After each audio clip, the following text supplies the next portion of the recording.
बिस्मिल्लाहिर्रहमानिर्रहीम। अस्सलाम वालेकुम नाज़रीन, जीएनएन स्पेशल के साथ मैं हूं आपका मेजबान तनसीर ज़ैदी। नाज़रीन, मेरे अकब में जो आप ये बुलंदो बाला टावर देख रहे हैं, ये टावर है जो बनाया गया था अरफा करीम के नाम पर। अरफा करीम जो कि पाकिस्तान का फख्र है और थी, जिसने बहुत कम उम्र में पाकिस्तान का नाम रोशन किया और ऐसा कारनामा सर अंजाम दिया कि बिल गेट्स भी उसकी तारीफ के बगैर ना रह सके। लेकिन अलमिया ये है कि आज 2024 है, ये टावर उसी तरह बुलंदो बाला है, लेकिन इसका जो मकसद था वो कहीं मांद पड़ चुका है।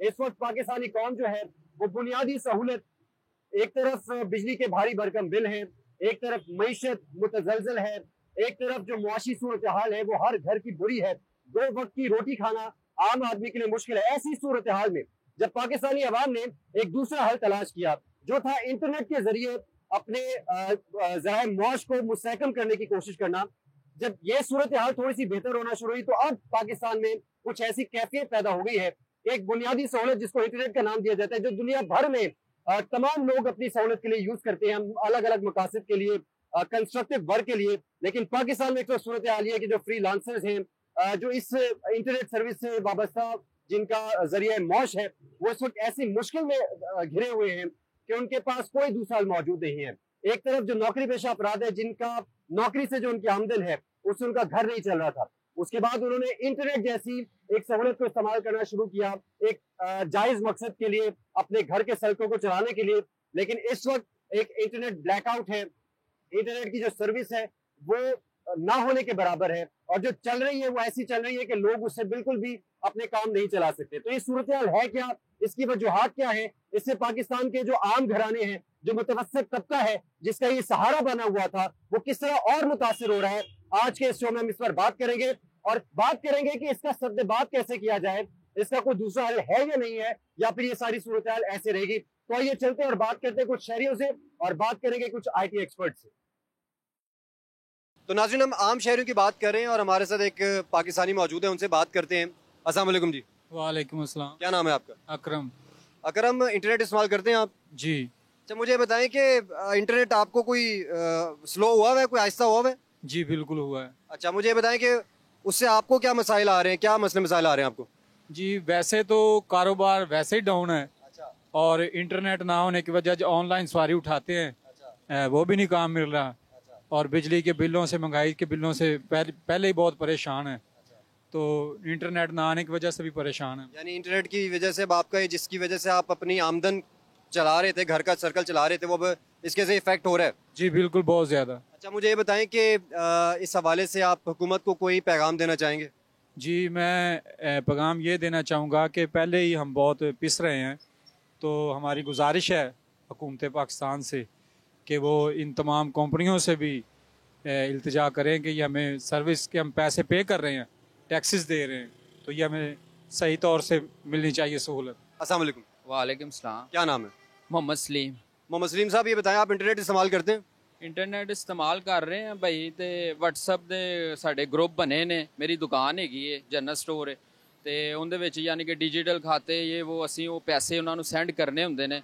ਇਹ ਕੁਛ ਦਿਨਾਂ ਤੋਂ ਬਹੁਤ ਜ਼ਿਆਦਾ ਵੀਕ ਆਂਦਾ ਪਿਆ ਹੈਗਾ, ਜਿਹੜੀ ਚੀਜ਼ ਅਪਲੋਡ ਵੀ ਨਹੀਂ ਹੁੰਦੀ, ਜਿਹੜੀ ਤਸਵੀਰ ਉਹਨਾਂ ਨੂੰ ਭੇਜੀ ਦੀ ਹੈ ਜਾਂ ਜਿਹੜਾ ਚੀਜ਼ ਸਾਨੂੰ ਆਂਦੀ ਹੈ ਉਹ ਵੀ ਨਹੀਂ ਖੁੱਲਦੀ ਪਈਗੀ। ਨੈਟ ਦਾ ਬਹੁਤ ਮਸਲਾ ਆਂਦਾ, यानी कि उससे आपका जो कारोबार है वो बड़ा मुतासर हो रहा है? ਬਹੁਤ ਜ਼ਿਆਦਾ ਮੁਤਾਸਰ ਹੋ ਰਿਹਾ। ਹੁਣ ਅਸੀਂ ਦੁਬਾਰਾ ਕਾਪੀ ਤੇ ਖਾਤੇ ਲਿਖਨੇ ਆ, ਉਹ ਕਹਿੰਦੇ ਨੇ ਸਾਨੂੰ ਮੈਸੇਜ ਨਹੀਂ ਆ ਰਹੇ ਹੈਗੇ, ਤੇ ਉਹ ਮੈਸੇਜ ਜਦੋਂ ਡਿਲੀਟ ਹੋ ਜਾਣਗੇ, ਜਦੋਂ ਸਾਡੇ ਕੋਲ ਹਿਸਾਬ ਹੋਵੇਗਾ ਮਹੀਨੇ ਬਾਅਦ ਉਹਨਾਂ ਦਾ, ਉਹ ਕਹਿਣਗੇ ਇਹ ਤੇ ਸਾਨੂੰ ਆਇਆ ਨਹੀਂ। ਹੁਣ ਅਸੀਂ ਦੁਬਾਰਾ ਕਾਪੀ ਦੇ ਉੱਤੇ ਜਿਹੜਾ ਕੱਚਾ ਖਾਤਾ ਹੁੰਦਾ ਨਾ, ਉਹ ਇਸਤੇਮਾਲ ਕਰ ਰਹੇ ਹੈਗੇ ਆ, ਤੇ ਉਹ ਨੈਟ ਦਾ यानी टेक्नोलॉजी से जान तो बजाय तुसी वापस पीछे आ गए? ਵਾਪਸ ਆ ਰਹੇ, ਬਿਲਕੁਲ ਵਾਪਸ ਆ ਰਹੇ। ਤੇ ਉਹ ਹੀ ਸਾਨੂੰ ਸਿਰ ਪੀੜ ਲੱਗੀ ਹੈ। ਪੈਕੇਜ ਲਗਾਏ ਨੇ 1000 ਰੁਪਏ ਦਾ, ਉਹ ਚੱਲਦਾ ਹੀ ਕੋਈ ਨਹੀਂ ਪਿਆ ਹੈਗਾ, ਉਹ ਵੀ ਪੈਸੇ ਦਾ ਨੁਕਸਾਨ ਹੋ ਗਿਆ।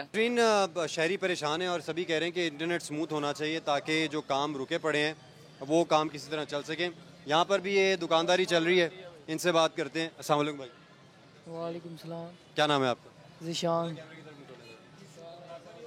अच्छा, चले हम जो शॉपकीपर है उनसे बात कर लेते हैं, उनसे जान लेते हैं कि यहाँ पर क्या मसले मसले। अस्सलाम वालेकुम। वालेकुम सलाम जी। क्या नाम है सर आपका? हाफिज़ हबीब। हबीब साहब, ये बताएं कि जो इंटरनेट है उसके मसाइल आ रहे हैं आपको? बस ऑब्वियसली ये मेरा ख्याल है 1 वीक ही हो गया है, पर आपको जैसे कि पता है कि ओवरऑल सारे काम ही आजकल ऑनलाइन है। हमारा भी बेसिक काम मोबाइल फ़ोन का ही है, पर नेट ना चले हम भी अधूरे हैं। कुछ ऐप्स होती हैं जो हमारे नेट के साथ ही मतलब रिलेटेड हैं, तो डिस्टर्ब है, ताजर है, बास टाइम हमें पैसे भी ट्रांसफ़र करने होते हैं तो भी इशू चल रहा है। इसी ये कि ये लम्हा फ़िक्री है, बहुत सी प्रॉब्लम्स हमारे साथ ना प्रॉब्लम क्रिएट हो रही है। कस्टमर से पैसे लेने वगैरह आप सब अकाउंट में कर दें तो अकाउंट में पैसे नहीं आते, इवन व्हाट्सएप नहीं चल रहा, सारा काम ही आजकल ऑनलाइन है। तो जी व्हाट्सएप का सबसे बड़ा मसला है व्हाट्सएप ही नहीं चल रहा। सर, ये वीपीएन यूज़ करना पड़ता साथ, वैसे तो नहीं चल रहा। कोई तस्वीर भेजनी हो, किसी को वॉइस करनी नहीं होती, कॉल भी नहीं हो रही व्हाट्सएप पे। बेसिकली जब लोग किसी टाइम बंदे के पास बैलेंस नहीं होता तो व्हाट्सएप से कॉल करनी होती, कॉल भी नहीं होती, और ना कोई वीडियो कॉल शोल कोई सीन नहीं है, और उसके बाद कोई वॉइस नहीं हो रही, कोई तस्वीर सेंड नहीं हो रही। बाद का बंदा दूर होता है, कोई चीज़ मंगवानी होती है व्हाट्सएप के ज़रिए तो वो सेंड ही नहीं होती, ना डाउनलोड होती है। अगर सेंड हो जाए डाउनलोड नहीं होती, डाउनलोड हो जाती है तो सेंड नहीं होती। यानी कि मसले मसाइल दरपेश हैं, दुकानदारी में भी मसाइल आ रहे हैं, और जितने भी आम शहरी हों, दुकानदार हों, हर तबका जो है वो परेशानी से गुजार है। तो नाज़रीन, गुफ्तगू का सिलसिला जारी है, इस मसले में मज़ीद बात करेंगे। हम वापस आएंगे एक ब्रेक के बाद। वेलकम बैक नाज़रीन। जिस तरह एक आम आदमी इंटरनेट सर्विस के स्लो होने से मुतासिर हो रहा है, मुल्क भर में जो इंटरनेट का मसला बना हुआ है, वहीं ऐसे जो लोग हैं, जो हमारे मुल्क का ऐसा तबका है जिनका कारोबार इंटरनेट सर्विस से वाबस्ता है, इससे मुंसलिक है, वो किस तरह से मुतासिर हो रहे हैं और उनके कारोबार में और इससे ओवरऑल जो एक मुल्क की मईशत है उस पर क्या इफेक्ट आ रहा है, आईटी सेक्टर पे क्या इफेक्ट आ रहा है, इस पर बात करने के लिए हम एक आईटी से मुंसलिक दफ्तर में मौजूद हैं और हमारे साथ आईटी एक्सपर्ट हसनैन जाफरी साहब मौजूद हैं। उनसे जानते हैं कि उनका जो बिजनेस मॉडल है वो इस वक्त जो इंटरनेट मसला है उससे किस तरह से मुतासिर हो रहा है। अस्सलाम वालेकुम हसनैन साहब। अच्छा हसनैन साहब, ये बताइएगा कि ये जो इंटरनेट सर्विस हमने देखा है कि मुल्क भर में एक इशू बना हुआ है, अपलोडिंग में इश्यूज़ आ रहे हैं, डाउनलोडिंग में इश्यूज़ आ रहे हैं, चीज़ें भेजने उसमें इश्यूज़ आ रहे हैं, ईमेल्स रिसीविंग सेंडिंग में इश्यूज़ आ रहे हैं, और एक बहुत ही स्लो किस्म की सर्विस इस वक्त पाकिस्तान में मौजूद है। तो इससे आपका जो बिजनेस मॉडल है वो किस तरह से मुतासिर हो रहा है और आपके जो भी आपके क्लाइंट्स हैं, इंटरनेशनल हों या डोमेस्टिक क्लाइंट्स हों, उनको क्या इश्यूज़ आ रहे हैं? ठीक है, तो ये तो आपका बहुत अच्छा सवाल है। इस पर मैं बात भी करना चाहता हूँ कि जैसे मिसाल के तौर पे आईटी जो है वो जो मॉडर्न सोसाइटी की बैकबोन समझी जाती है, और स्पेशली जो हमारा बिजनेस है, हम we can not imagine without an internet. तो अब मिसाल के तौर पे जो हमारे क्लाइंट्स हैं जिन्होंने हमारे ऊपर ट्रस्ट किया होता है और उन्होंने हमारे से ऑनलाइन कम्युनिकेशन कन्वर्सेशंस करके हमारे से ट्रस्ट किया और हमें बिजनेस दिया, तो उस सारे के चलते में अगर हमारा इंटरनेट की स्पीड जो स्लो होती है उसकी वजह से हमारे कम्युनिकेशन गैप्स आते हैं, तो एक ट्रस्ट डेफिसिट पैदा होता है।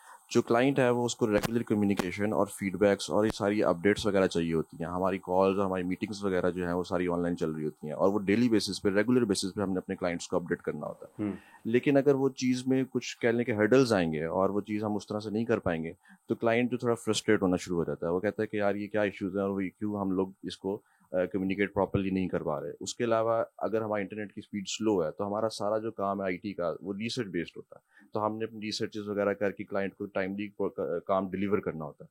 लेकिन अगर हमारा इंटरनेट स्लो है तो हमारा काम भी जो है वो टाइमली डिलीवर नहीं हो पाता, जिसकी वजह से हमारी डेडलाइंस नहीं मीट हो पाती। तो ये ओवरऑल जो है वो क्लाइंट के लिए एक फ्रस्ट्रेशन क्रिएट करता है, जिसकी वजह से उनके सेंटिमेंट्स भी हर्ट होते हैं और वो हमारे पर मजीद ट्रस्ट करने से जो है ना वो घबराते हैं। यानी सेंस आप कह रहे हैं कि एक ट्रस्ट डेफिसिट पैदा हो जाता है कि आप में और जो आपके क्लाइंट है, क्योंकि जो कम्युनिकेशन है उसमें गैप आना शुरू हो जाता है और उसकी टाइमिंग में जो है वो गैप आना शुरू हो जाता है।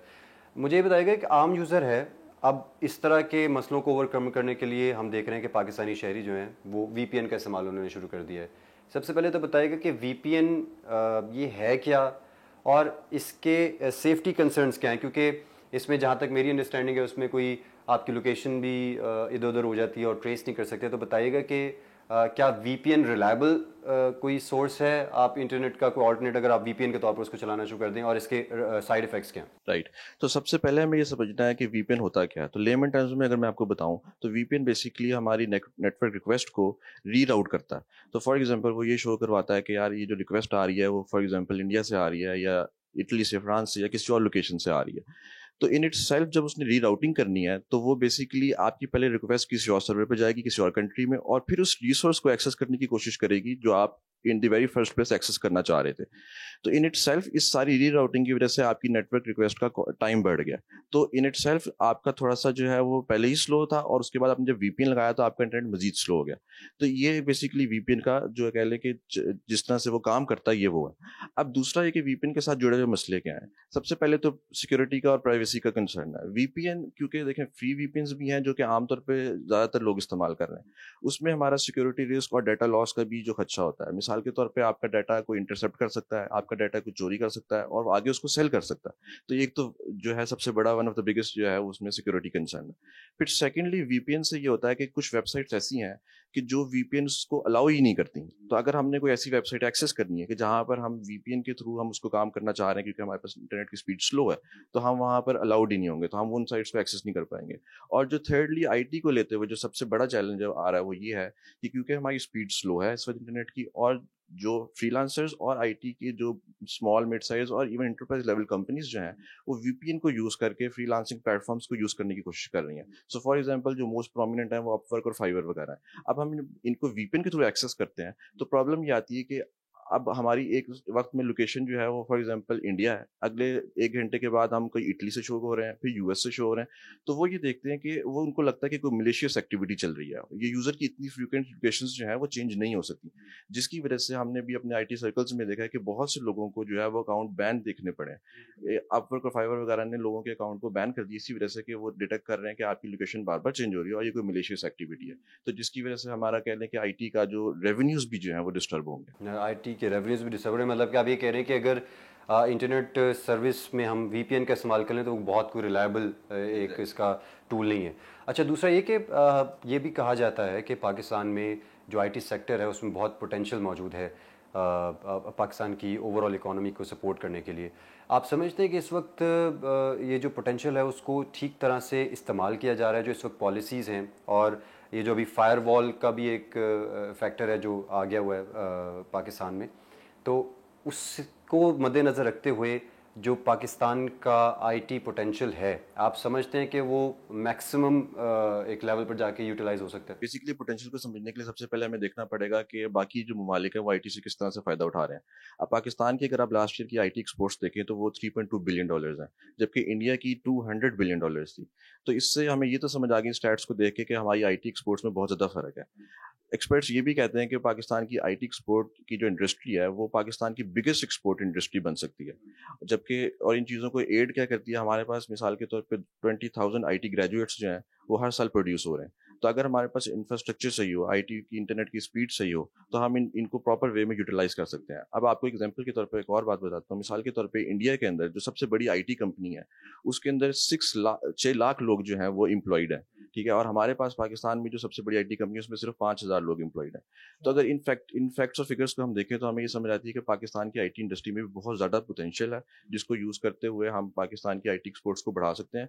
और ये आईटी एक्सपोर्ट ना सिर्फ हमारे आम को फ़ायदा देंगी बल्कि मुल्क की इकोनॉमी के लिए भी ये एक बहुत ही बेहतर कदम हो सकता है। अच्छा, ये बताइएगा कि जो अभी जो हमने देखा कि जब सबसे पहली बात जो आपने की, जो ट्रस्ट डेफिसिट बन चुका हुआ है आपने बताया, तो इस वक्त आपका जो कारोबार है या जो आपका ऑफिस है, क्या वो आपके लिए इंटरनेट स्पीड सफिशिएंट है? जो इस वक्त आपको कोई इश्यूज जो फेस करने पड़े, जो आपका पर्सनल एक्सपीरियंस रहा है इस वक्त, जो आपको अपनी लेवल पे जो एक मसाइल आ रहे हैं सामने, वो शेयर कीजिएगा। अच्छा, अब देखिए इंटरनेट स्पीड क्योंकि ऑब्वियसली इफेक्टेड है तो वो इफेक्ट हमारे तक भी ट्रिकल डाउन हो रहा है। अब क्योंकि हमने रेगुलर बेसिस के ऊपर अपने क्लाइंट्स के साथ कम्युनिकेशन, मीटिंग्स और कॉल्स वगैरह करनी होती हैं। तो अभी रिसेंटली मिसाल के तौर पे अपने पिछले दिनों अपने क्लाइंट्स के साथ जब हम कॉल्स पे थे तो बार बार इंटरनेट की डिस्कनेक्टिविटी आ रही थी, हम वो उस तरह प्रॉपर्ली कम्युनिकेट नहीं कर पाए। तो फिर हमने उसको कहा कि जी हम वीडियो की बजाय या ऑडियो कॉल्स की बजाय हम इसको ज़रा मैसेजिंग चैनल पर ले जाते हैं, सो दैट कि वो इतनी डिस्टर्बेंस उसमें क्रिएट ना हो। तो ऑब्वियसली इससे क्लाइंट्स जो है वो फ्रस्ट्रेट हो रहे हैं, वो उस चीज़ को पसंद नहीं करते कि यार हमारी जो रियल टाइम कम्युनिकेशन क्यों नहीं हो पा रही। क्योंकि जो हमने रियल टाइम कम्युनिकेशन में एक बात जो मिसाल के तौर पे 30 मिनट्स में करनी है, वो मैसेजेस के ऊपर वो 2-3 घंटे वो ले जाती है। तो जाहिर है ना क्लाइंट्स के पास इतना टाइम है ना हमारे पास इतना टाइम है, तो ओवरऑल हमारी प्रोडक्टिविटी जो है ना इससे बहुत हर्ट हो रही है। ओवरऑल प्रोडक्टिविटी नाज़रीन, जिस तरह हसनैन जाफरी साहब बता रहे हैं कि वो इस वक्त इफेक्ट हो रही है, और जो जितनी गुफ्तगू मैंने हसनैन जाफरी साहब से की है उससे मुझे यही मैंने उससे अखज़ किया है कि मसाइल इस वक्त ज़्यादा हैं, ना सिर्फ आम आदमी बल्कि जो पाकिस्तान में आईटी सेक्टर से रेलेवेंट लोग हैं, जो प्रोफेशनली इसमें काम कर रहे हैं और मुल्क की इकॉनमी में अपना रोल प्ले करना चाह रहे हैं और कर भी रहे हैं अभी एक्टिवली, तो उनको अगर सारी सहूलियात एक स्मूथली मिलना शुरू हो जाए, एक फ़्लो में मिलना शुरू हो जाएं, और ये जो हर्डल्स हैं अगर ये हटा दिए जाएँ, बैरियर्स हटा दिए जाएँ, तो फिर मेरा ख्याल है कि पाकिस्तान की इकॉनमी को बूम करने में जितना किरदार आईटी सेक्टर अदा कर सकता है, उतना कोई भी और सेक्टर जो है उसमें इतना पोटेंशियल नहीं है। हर किसी सेक्टर का अपना और हर किसी इंडस्ट्री का अपना पोटेंशियल होता है, लेकिन आईटी क्योंकि इस वक्त दौर हाज़िर में, तो आईटी का जो सेक्टर है वो सबसे ज़्यादा अहमियत का हामिल है। तो हमें चाहिए कि हम इसके ऊपर गौर करें। अब हम एक और आईटी एक्सपर्ट से बात करेंगे और उनसे जान लेते हैं कि उनके पास कौन सी इजाफी मालूमात मौजूद हैं और वो इस बारे में क्या कहते हैं। आइए चलते हैं। तो नाज़रीन, जब हम इंटरनेट सर्विसेज की बात करते हैं तो उसमें ई कॉमर्स की जो फील्ड है वो सर फहरिस्त आती है, और ई कॉमर्स एक ऐसी फील्ड है जिसमें जो पाकिस्तान का मौजूदा माशी निज़ाम है उसमें बहुत सारे नौजवान इसकी तरफ शिफ्ट हुए हैं। उसकी वजह यह है कि एक आम जॉब से या एक आम दुकान चलाने से या किसी भी काम करने से घर नहीं चल रहा था, तो ई कॉमर्स मुतारिफ़ करवाया गया पाकिस्तान में भी। जितना बूम इसको मिला उसके बाद अब इसको उतनी ही मुश्किलात का सामना भी है। अब हालिया जो इंटरनेट इश्यूज़ हमारे सामने आए हैं उसमें जहाँ दीगर तबकात मुतासर हुए हैं, वहीं जो ई कॉमर्स से वाबस्ता अफराद हैं जो इसको as a source of income use कर रहे हैं, as a source of business use कर रहे हैं, उनको क्या मसाइल दरपेश हैं, उस पर बात करने के लिए हमारे साथ मौजूद हैं अब्दुल्ला चीमा साहब। अब्दुल्ला साहब अस्सलाम वालेकुम। वालेकुम अस्सलाम। अच्छा अब्दुल्ला भाई, ई कॉमर्स मैंने खुद बहुत सुना है इसको कि बड़ी ही सूदमंद एक चीज़ है, बड़ी फ़ायदेमंद चीज़ है और इसमें बड़े प्रॉफिट्स हैं और इसमें इनकम बड़ी ज़बरदस्त है। तो अभी अगर मौजूदा सूरत हाल की बात करें, सबसे पहले तो बताइएगा पाकिस्तान में ई कॉमर्स का स्कोप क्या है अभी? जी, पाकिस्तान में जहाँ पे मुआशी तौर पे फाइनेंशियली बाकी जितनी भी आपकी कैटेगरीज़ हैं बिज़नेस की, आया कि वो रियल एस्टेट हो या ट्रेडिंग हो या कोई भी और हैं, तो वो काफ़ी ज़्यादा मसाइल का सामना करना पड़ रहा था उन्हें। तो अब क्या है कि पाकिस्तान में जो लोग इन्वेस्टर्स हैं वो ज़्यादा से ज़्यादा ई कॉमर्स की तरफ इन्वेस्ट करना स्टार्ट हुए हैं और वहाँ से उन्हें अच्छा रेवेन्यू भी मिल रहा था। लेकिन जो मौजूदा अभी बजट आया है उसमें गवर्नमेंट ने एक अच्छा खासा टैक्स जो है वो ई कॉमर्स के जो लोग हैं उन पे आयद कर दिया है। जो एड्स चलते हैं, फेसबुक एड्स, गूगल एड्स, उसमें जो टैक्स है वो ऐड कर दिया, तो उससे कुछ परेशानी थी। लेकिन जब अभी फ़िलहाल में जो इंटरनेट का इशू आया है उसकी वजह से तो ई कॉमर्स करने वाले जो लोग हैं उनकी एफिशिएंसी और उनके काम की जो रेवेन्यू वो जनरेट कर रहे थे वो 50% तक डाउन हो चुका है। मतलब इवन के इतना डाउन हो चुका है कि जो बिज़नेस के एक्सपेंसेस हैं वो मीट नहीं हो रहे होते। रीज़न क्या है कि आप जब ई कॉमर्स पे काम करते हो, आप फेसबुक एड्स पे कर रहे हो, आप अपनी प्रोडक्ट अच्छी लेके आ रहे हो, अच्छी चीज़ें दे रहे हो, सारा कुछ कर रहे हो, और उसके बाद जब आपने ऐड चलाया है तो फेसबुक ने या गूगल ने तो आपको चार्ज कर लिया on the basis of impressions. लेकिन जब यूज़र अपना फेसबुक ऑन करेगा और उसको वहाँ पे अच्छा एक्सपीरियंस नहीं मिलता है तो वो फिर उसको प्रोसीड ही नहीं करता। इंटरनेट का इशू आ गया है तो वो कभी भी वेट नहीं करेगा, वो कोई और ऐप खोल लेगा या कोई और एक्टिविटी करने लग जाएगा, जिसकी वजह से ऑलमोस्ट 50% तक जो सेल्स में रिडक्शन आई है just due to this internet issue in Pakistan these days. अच्छा, 50% नाजरीन जिस तरह बता रहे हैं अब्दुल्ला कि 50% डिक्रीज़ है सेल्स में। और अब्दुल्ला ये कहिएगा कि ये जो 50% डिक्रीज़ है इससे जो क्लाइंट्स आपके पास आ रहे थे मुख्तलिफ प्लेटफॉर्म से ई कॉमर्स के लिए और इससे रेलेवेंट जितनी भी चीज़ों के लिए, तो वो क्लाइंट सब टिक रहे हैं या वो शिफ्ट हो रहे हैं? देखिए सर, ऐसा है कि कुछ लोग तो जिनके पास ई कॉमर्स का सबसे बड़ा बेनिफिट पाकिस्तान में ये था कि अगर किसी के पास बहुत ज़्यादा इन्वेस्टमेंट नहीं है तो वो थोड़े बजट से भी एक अच्छा बिजनेस रन कर रहा था अपना। अगर आप अपनी फ़िज़िकल दुकान बनाते हो तो आपका शायद 10, 15, 20 लाख रुपया लग जाता है, लेकिन ई कॉमर्स जब आप स्टार्ट करते हो पाकिस्तान में तो आप 5-6 लाख रुपये से एक अच्छा बिज़नेस स्टार्ट कर रहे थे। लेकिन जब ये जो मौजूदा दौर आया है इसमें जब लॉस हुआ है, सेल्स कम हो गई हैं, तो जो एक छोटे तबके का मेरे जैसा स्टूडेंट्स या जो एंटरप्रेन्योर्स हैं जो कि एक थोड़े बजट से अपना अच्छा बिजनेस रन कर रहे थे, वो अब डिसहार्ट हो रहे हैं और वो डिसहार्ट हो गए। मतलब हमारे पास कई ऐसे क्लाइंट्स हैं जिन्होंने कहा कि यार तब तक बंद कर दो जब तक जो है वो ये इंटरनेट का इशू है, क्योंकि हमारे पास तो अब इतने पैसे नहीं है कि हम ज़्यादा ज़ाया कर सकें पैसे, तो उसकी वजह से प्रॉब्लम हुआ है। और दूसरा, हम लोग जो सर्विसेज दे रहे हैं बाकी ममालिक में, USA में, UK में जिनको सर्विसेज दे रहे हैं, वो लोग भी हमारे साथ अब खुशी से काम नहीं कर रहे। रीज़न क्योंकि उनका काम टाइम पे हम कर नहीं पा रहे। क्यों? इंटरनेट की वजह से। हालांकि हम उनके लिए बड़े अच्छा काम कर रहे थे, दे वर हैप्पी, लेकिन ये इंटरनेट के इशू की वजह से वो कहते हैं कि भाई अब हम किसी और कंट्री से काम करवा लेते हैं जहाँ पे इंटरनेट के इश्यूज़ ठीक हैं, यहाँ पे तो इंटरनेट के मसाइल ही बहुत ज़्यादा हैं। तो यानी कि जो क्लाइंट्स हैं नाजरीन, जिस अब्दुल्ला बता रहे हैं कि वो भी डिसहार्ट हो रहे हैं और उनका भी जो शिफ्ट है वो दीगर जो मार्केट्स हैं उनकी तरफ जा रहा है। अच्छा अब्दुल्ला भाई, ये जो फायरवॉल एक बड़ा टॉपिक ऑफ डिस्कशन है, हमने इससे पहले भी हमारे एक IT एक्सपर्ट थे हसनैन जाफरी, उनसे बात की, उन्होंने भी अपनी बताया कि फायरवॉल। आप ये बताएं कि अगर हम बात करें E-कॉमर्स की, तो उसमें ये जो फायरवॉल हुकूमत एक नया कॉन्सेप्ट लेकर आई है, नया तो वो तो नहीं कहते नया है, लेकिन इस फायरवॉल को आप किस तरह से देखते हैं? और वो हुकूमत जो है इसको वेब मैनेजमेंट सिस्टम कह रही है, तो इस फायरवॉल का क्या इम्पैक्ट है ई-कॉमर्स पे? सर देखिए, फायरवॉल का जो इन्फॉर्मेशन हमें अभी तक मीडिया के थ्रू मिली है, तो उसके मुताबिक तो यही है कि जी वो सोशल मीडिया को कंट्रोल करने के लिए एक फायरवॉल का सिस्टम लगाया जा रहा है। ठीक है, मुल्की मामलात के लिए अगर कोई भी ऐसी एक्टिविटी है तो ज़रूरी है, लेकिन बात यह है कि जब वो प्रॉपर ठीक तरह से हो जाए तब उसको इम्प्लीमेंट करें।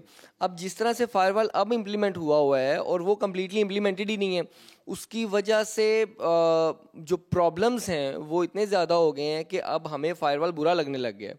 हालांकि जो मैंने थोड़ा बहुत देखा है, पढ़ा है, firewall can be a good thing for the nation, लेकिन अगर उसको सही तरह 100% इम्प्लीमेंट करें तो गुड है, लेकिन अगर आपने उसको 50% 60% इम्प्लीमेंट करना है तो वो फ़ायदे की बजाय नुकसान करेगा। फ़ायदे की बजाय नुकसान करेगा। अब्दुल्ला चीमा साहब जो गुफ्तगू कर रहे थे, उससे उन्होंने बताया कि ई-कॉमर्स से रेलेवेंट लोगों को किस तरह से मुश्किलात का सामना करना पड़ा है, और उन्होंने यही हुकूमत से मुतालबा भी किया है कि अगर आपने फायरवॉल को इम्प्लीमेंट करना है, इस मॉडल को लेकर आना है, तो इसको 100% इम्प्लीमेंट करें ताकि जो बिज़नेसेस हैं वो मुतासर ना हो, और जो जिन नौजवानों के, जिन लोगों के रोज़गार इससे वाबस्ता हैं वो डिस्टर्ब ना हो, और इसी तरह मुल्क की मईशत जो है वो गैर मुस्तहकम ना हो।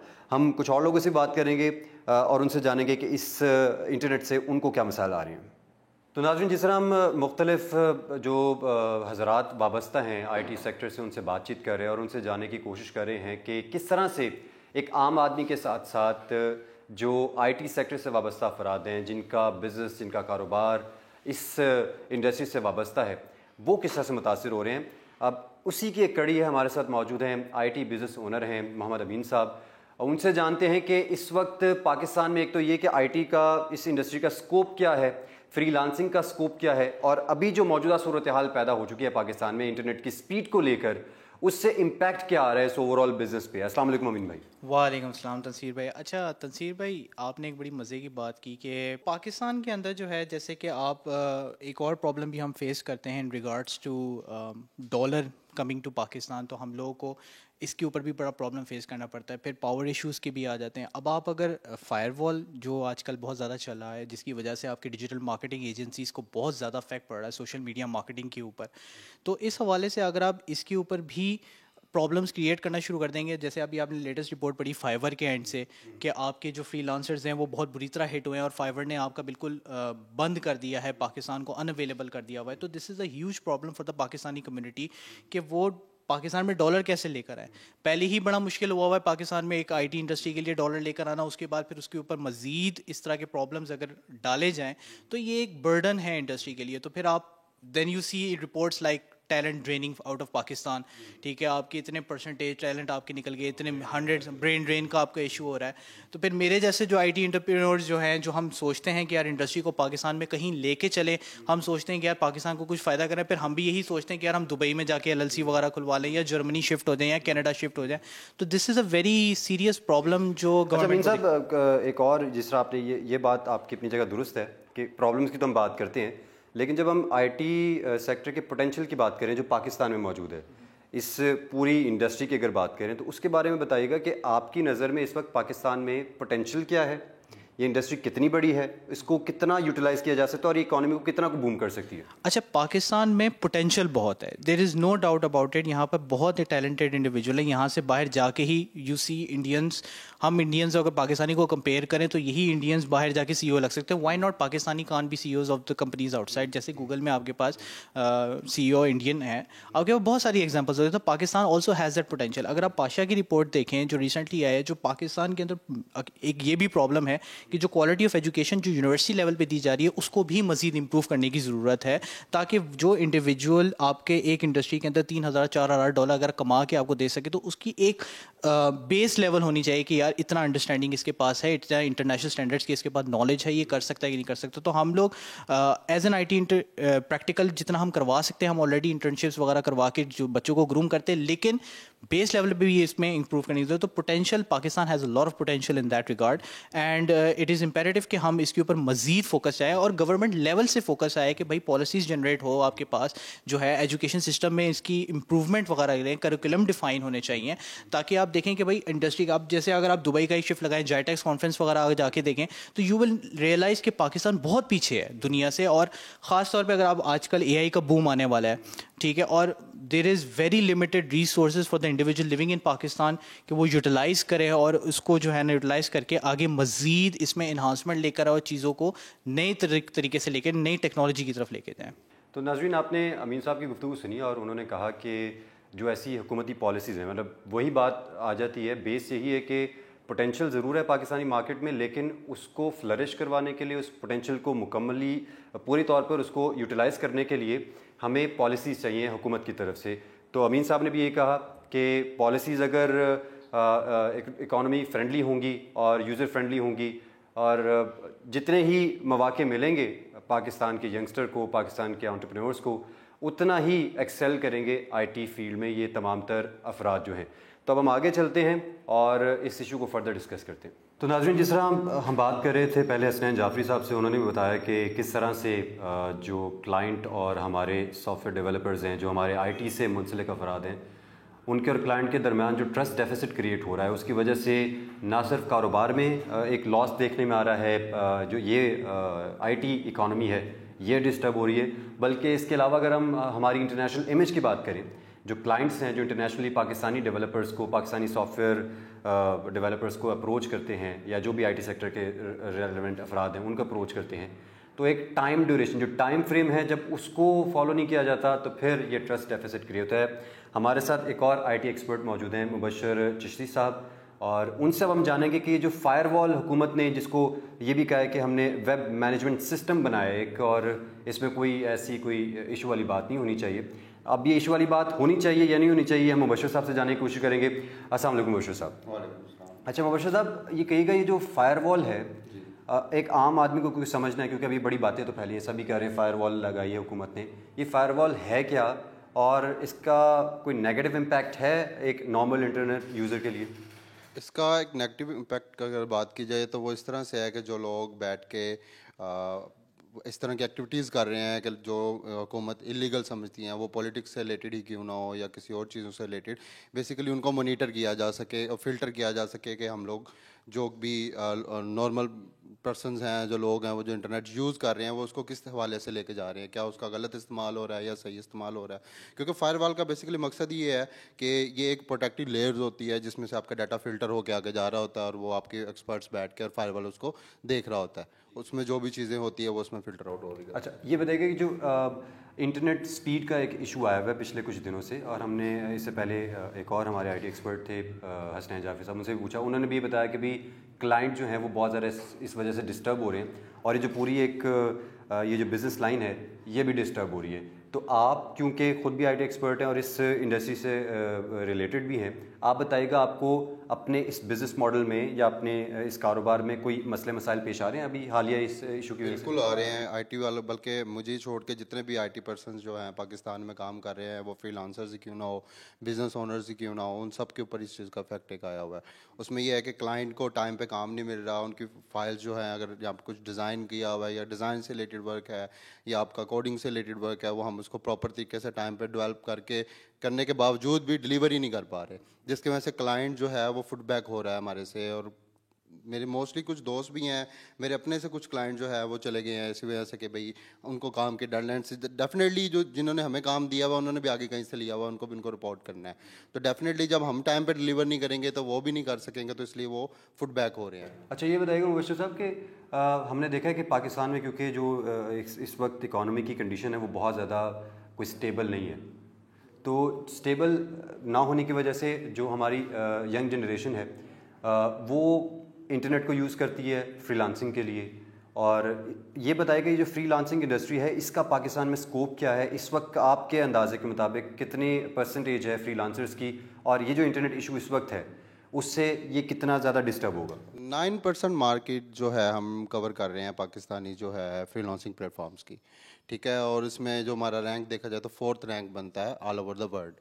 और अगर तो मज़ीद इसी तरह इंटरनेट का इशू स्टेबल रहा और वो चीज़ें स्टेबल ना हो सकें तो उसकी वजह से मुझे नहीं लगता कि हम ये जो स्कोर है ये कायम कर पाएंगे या मज़ीद इससे अच्छा प्ले कर पाएंगे, क्योंकि जो न्यू आ रहे हैं डेफिनेटली जब तक न्यू लोग ऐड नहीं होंगे वो 9% का जो रेशो है वो हम लोग बीट नहीं कर पाएंगे। और न्यू के लिए भी वही चैलेंजिंग सिस्टम है जो कि पुराने लोग बैठ के काम कर रहे हैं, सेम चीज़ वो फेस करनी पड़ रही है, तो इसकी वजह से ये इश्यूज जो है हमें फेस करेंगे। अच्छा मुझे ये बताएं कि बहुत सारे लोग जो हैं या बहुत सारे बिजनेसेस जो हैं, अब ये बात भी की जा रही है कि VPN को एज एन ऑल्टरनेट सोर्स भी यूज़ किया जा सकता है, तो क्या VPN इट्सेल्फ कोई रिलायबल चीज़ है बड़े बिजनेसेस के लिए, इवन जो स्मॉल सेटअप्स हैं उनके लिए? VPN बेसिकली इंटरनेट को और स्लो कर देता है।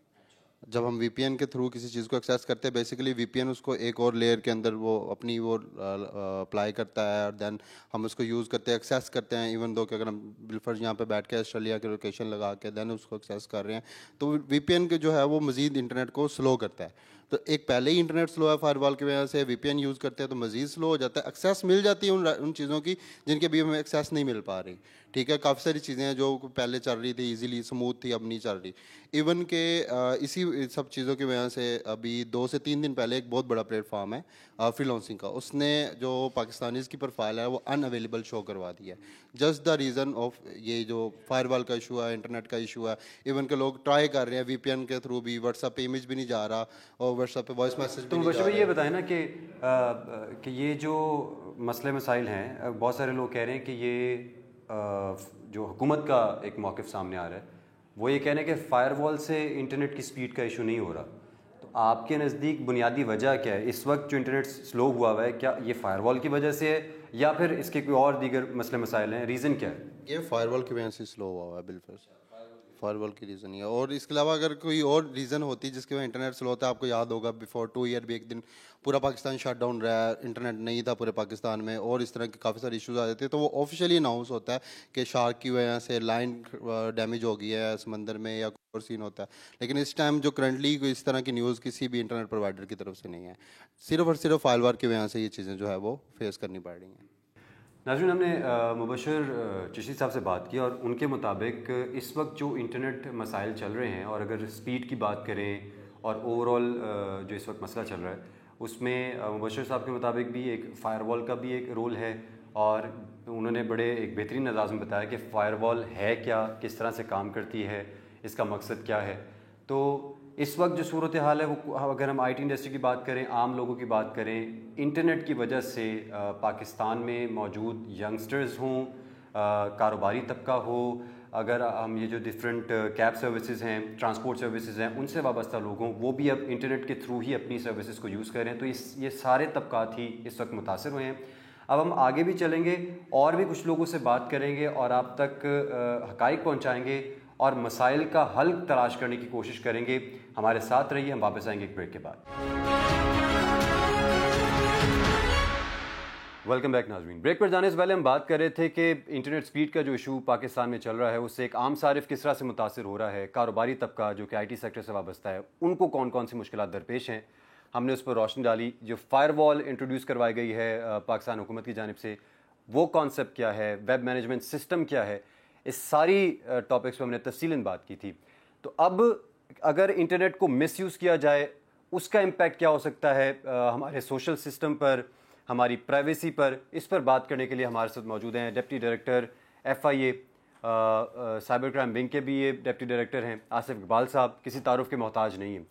हम इनसे जानेंगे कि इंटरनेट को अगर गलत इस्तेमाल से बचाना है, या अगर हम व्हाट्सएप इस्तेमाल कर रहे हैं या इंटरनेट सर्विसेज को इस्तेमाल कर रहे हैं, तो उसको कोई भी जो मुज़र जो एस्पेक्ट्स हैं उससे बचने के लिए कौन कौन सी एहतियात करनी है। फॉर एग्जांपल, अगर ये जो बैंकिंग फ्रॉड्स होते हैं, व्हाट्सएप पर अब जो प्राइवेसी ब्रीच के इश्यूज़ आ रहे हैं, इन सब से कैसे बचा जा सकता है। आसिफ इकबाल साहब हमारे साथ मौजूद हैं, उनसे बात करते हैं। अस्सलाम वालेकुम। वालेकुम अस्सलाम।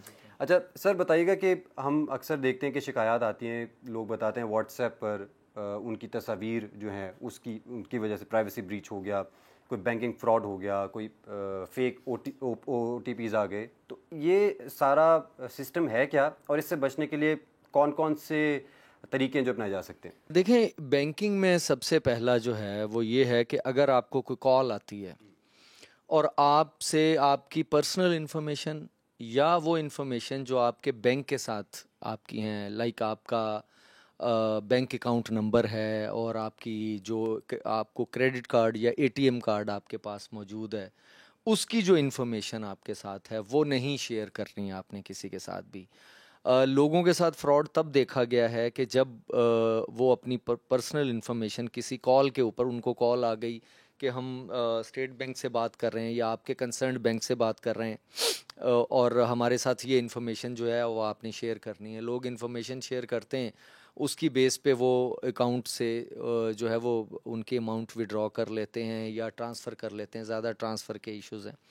और मैं यहाँ पे ये भी कहूँगा कि हेल्पलाइन जो होती है बैंक की या किसी की भी, उससे कॉल जो है वो आती नहीं है, उसको कॉल करने के लिए इस्तेमाल किया जाता है कि हम उस पर कॉल करते हैं हेल्पलाइन पे। ठीक है। तो कोई भी देख लें, 15 है, 1122 है, या जो जहाँ पे भी आपने कॉल करनी है, 1122 वाले तो आपको कॉल नहीं करेंगे कि जी बताएं कोई गिर तो नहीं गए कहीं पे। तो इसलिए बैंक से भी कॉल जो है वो आती नहीं है, आपको फैसिलिटी दी होती है। तो आपने अपनी प्राइवेट पर्सनल इन्फॉर्मेशन शेयर नहीं करनी है अपने बैंकिंग के हवाले से। और अक्सर ये होता है कि कॉल आपको वो आपके अकाउंट से छेड़खानी करते हैं, अमाउंट ट्रांसफ़र करने की कोशिश करते हैं, आपकी सिम पे उसका कोड आता है, OTP की आप बात कर रहे थे, कोई भी सिक्योरिटी आपने लगाई हुई है, वो बल्कि आपको कॉल करके कहते हैं जी जो कोड आया बताएं। अगर कोई ये कहे आपको कि मैं हसास इदारे से बात कर रहा हूँ और आपका अकाउंट जो है वो टेररिज्म में यूज़ हुआ, किसी इलीगल एक्टिविटी में यूज़ हुआ, आपकी हम हसास इदारे से के ज़रिए हम आपसे उसकी वेरिफिकेशन करना चाहते हैं, फ़ोन पे नहीं करवानी। ठीक। इवन नो नंबर आए, इवन बैंक की हेल्पलाइन का नंबर आ जाए, अगर वो जैसे गोल्डन नंबर्स होते हैं या आपके UN नंबर होते हैं, वो 11 111 222 और इस तरह के, वो हेल्पलाइन का भी नंबर होगा, फिर भी आपने उनको रिस्पॉन्स नहीं करना, इन्फॉर्मेशन नहीं देनी। रीज़न बीइंग कि वो स्पूफ कर लेते हैं नंबर को सॉफ्टवेयर के ज़रिए और वो बैंक के नंबर से कॉल कर लेते हैं, फ्रॉडिये। अच्छा आसिफ साहब, हमने ये भी देखा है कि ये जिस तरह मैंने एक तो आपने एस्पेक्ट जो वो उसको क्लियर कर दिया कि जो बैंकिंग फ्रॉड होता है, दूसरा ये होता है कि कई बार हमने देखा है कि लिंक्स आते हैं इसी तरह ही व्हाट्सएप पे, कोई वेबसाइट का लिंक होता है, कोई एडवर्टीजमेंट होती है उसका लिंक आता है, और जब सारिफ उस पर क्लिक कर देता है या उसको ओपन कर लेता है, कोई भी अट्रैक्टिव सी चीज़ उसमें लिखी होती है, तो उसकी तस्वीर जो हैं वो भी ब्रीच हो जाती हैं, उसको भी मिसयूज़ किया जाता है, और फिर उसके बाद ब्लैकमेलिंग और वो फर्दर प्रोसेस शुरू होता है। इससे बचने के लिए क्या प्रोसीजर? देखिए, लिंक भेजा जाता है, पिक्चर्स तो जैसे आपने बताया कि लीक हो जाती हैं, लिंक से आपका अकाउंट का पासवर्ड भी चला जाता है, लिंक से आपकी मोबाइल है या आपकी जो डिवाइस आप यूज़ कर रहे हैं, वेदर वो लैपटॉप है, उसकी एक्सेस भी लिंक के ज़रिए चली जाती है। यानी वो होता क्या है कि लिंक के साथ बैकडोर या की लॉगर एम्बेड किया होता है, आप उसको क्लिक करते हैं, वो आपके हिडन सॉफ्टवेयर आपके मोबाइल में या लैपटॉप में इंस्टॉल हो जाता है। उसके बाद आप जो भी चीज़ लॉगिन करेंगे वो उनके पास चली जाएगी, वो जिनकी तरफ से लिंक भेजा गया है। तो आपका जितने भी सोशल मीडिया के अकाउंट हैं, आपकी मोबाइल के ऊपर आप की लॉगर, आप समझ सकते हैं इसके नाम से ही कि जो की प्रेस करेंगे वो वैसे ही उस पर रिकॉर्ड होती जाएगी, उनके पास चली जाएगी वो। अच्छा, जब आप ऑनलाइन नहीं है, आपके मोबाइल पे इंटरनेट नहीं चल रहा, तब वो कीज जो प्रेस करेंगे वो सेव रखेगा अपने पास। अच्छा, जो ही ऑनलाइन जाएंगे वो एकदम से वो उसका लॉग क्रिएट होता रहेगा, होता रहेगा, वो लॉग वो उठा के वो फिर उधर ही भेज देगा। तो इसलिए ये जो लिंक आते हैं ख़ास तौर पे, इनको क्लिक नहीं करना। इनका एक नहीं होता, आपका बैंक अकाउंट की डिटेल भी जाएगी, आपके सोशल मीडिया अकाउंट्स भी जाएंगे, और गूगल, आप ये देखिए कि गूगल के अंदर अगर कोई बंदा घुस जाता है, उसके पास कॉन्टैक्ट लिस्ट भी चलेगी, सारे सोशल मीडिया अकाउंट्स भी चलेंगे। तो इसलिए सोशल मीडिया को अभी हमने थोड़ा सा आंखें और दिमाग खोल के यूज़ करना है। आंखें और दिमाग खोल के यूज़ करना है। और आसिफ साहब ने जिस तरह कहा कि कोई भी अननोन लिंक आपके पास आता है, कोई एडवर्टीजमेंट आपको व्हाट्सएप पर आती है, ईमेल आता है, कहीं किसी सोशल मीडिया प्लेटफॉर्म को यूज़ करते हुए आप कोई ऐसा कोई मलेशियस सा कोई ऐड देखते हैं, और आपको अगर नहीं पता कि उसका बैकग्राउंड क्या है, तो जिस तरह आसिफ साहब ने कहा कि उसको क्लिक नहीं करना, वरना वो आपकी प्राइवेसी ब्रीच हो सकती है। अच्छा आसिफ साहब, एक और टूल जो अब यूज़ होना शुरू हो गया, अभी हाल ही हमने देखा है कि हम पूरे इस प्रोग्राम में डिस्कस कर रहे थे कि इंटरनेट स्पीड का इशू आ रहा है, तो जो आम लोग हैं, जो और बड़े बड़े बिजनेस भी हैं, वो VPN को इस्तेमाल कर रहे हैं। तो ये जो VPN, ये बला क्या है, और क्या ये इसका जो यूज़ है वो कानूनी है? क्योंकि इसमें ये भी हमने देखा है कि लोकेशन जो है वो आपकी ट्रेसेबल नहीं होती, आपकी आइडेंटिटी जो है वो भी कुछ हद तक रिप्लेस हो जाती है। तो ये VPN का ज़रा समझाइएगा। देखिए, VPN को होता है वर्चुअल प्राइवेट नेटवर्क। ये बड़ी जो ऑर्गेनाइजेशंस होती हैं ना, वो अपना एक नेटवर्क बनाते हैं ताकि बाहर से कोई उनके नेटवर्क में एंटर ना हो सके। ये जो प्रॉक्सी वाला ये जो अभी VPN के जो सॉफ्टवेयर्स हैं इंटरनेट चलाने के लिए, ये आपका internet protocol basically IP address होता है। ठीक है। वो हर डिवाइस का यूनिक होता है पूरी दुनिया के अंदर, जो इंटरनेट के साथ कनेक्ट करती है। और वो पाकिस्तान के अंदर, क्योंकि एक ख़ास, जैसे मैं आपको बताऊं कि आपकी पोर्नोग्राफिक वेबसाइट्स ब्लॉक कर दी पाकिस्तान ने जी, और लोग VPN के ज़रिए, VPN क्या करता है कि IP चेंज कर देता है, या वो मलेशिया का कर देगा, जो अवेलेबल ओपन VPNs है जी, वो IP ले लेगा। ठीक है। और वो समझे आपका जो कंप्यूटर है वो या आपका मोबाइल है, वो इस टेरिटोरियल ज्यूरिसडिक्शन से बाहर निकल गया। ठीक। वो इस प्रॉक्सी का जो नेटवर्क है, हमें जो IPs दिए हुए हैं, इस खित्ते को उन IPs से बाहर निकल गया। ठीक। उन IPs को लेके फिर वो उसके ऊपर वो वेबसाइट्स खुल सकती हैं। ठीक है। जो यहाँ पे रिस्ट्रिक्टेड वेबसाइट्स हैं वो खुल सकती हैं। अच्छा, पूरी दुनिया में ये VPN का कॉन्सेप्ट जो है अभी जो पाकिस्तान के अंदर फायरवॉल इंस्टॉल करने जा रहे हैं या हो रहा है या कहा जा रहा है, पूरी दुनिया में फायरवॉल्स इंस्टॉल्ड हैं। ठीक है।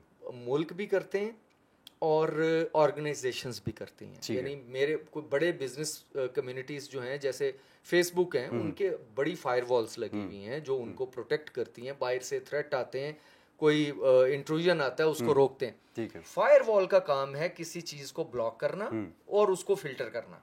ठीक है। यहाँ पे हुआ ये कि मेरे ख्याल से, मुझे क्योंकि मेरा टेक्निकल बैकग्राउंड है, मैंने कंप्यूटर साइंस पढ़ा हुआ है, तो मेरे ख्याल से वो प्रॉपरली अप्लाई नहीं हुआ। अच्छा। वरना फायरवॉल के जरिए बाकी मुल्कों में भी लगे हुए हैं, लेकिन स्पीड जो है वहां पे इंटरनेट की, देखिए थोड़ा बहुत तो फर्क पड़ता है। ठीक है। कि अगर आप कहीं पे ट्रैफिक को मॉनिटर करना शुरू कर दें, लेकिन इतना इंटेलिजेंट जो इंटरनेट हो गया है कि उसको इतना फर्क नहीं पड़ना चाहिए जितना पाकिस्तान के अंदर पड़ा हुआ है। तो अल्लाह जाने कि वो फायरवॉल की वजह से है या किस वजह से है, लेकिन इससे जो IT का बिजनेस पाकिस्तान में खड़ा हो रहा है अभी, आप ये देखिए कि कैलकाटा की 70 से 80 बिलियन डॉलर्स की एक्सपोर्ट्स हैं, और पाकिस्तान की 100, बल्कि पूरे इंडिया का अगर देख लिया जाए तो मेरे ख्याल से लास्ट टाइम जब मैंने पढ़ा था 130 बिलियन डॉलर्स की एक्सपोर्ट्स हैं सॉफ्टवेयर की। अच्छा। और हमारी 2.5 बिलियन, पौने 3 बिलियन डॉलर्स की है। तो अगर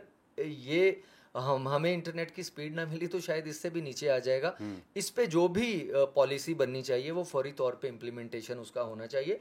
फायरवॉल लगना चाहिए पाकिस्तान में। रीजन बीइंग कि आप ये देखिए कि हमारी जो, हमने तो ये फिजिकल बाउंड्रीज देखी हैं, हमारी वहां पे आपके रेंजर्स फौज खड़ी हुई है, आपकी एक डिजिटल बाउंड्री भी है। डिजिटल बाउंड्री को कोई जो है वो डिस्कस नहीं करता।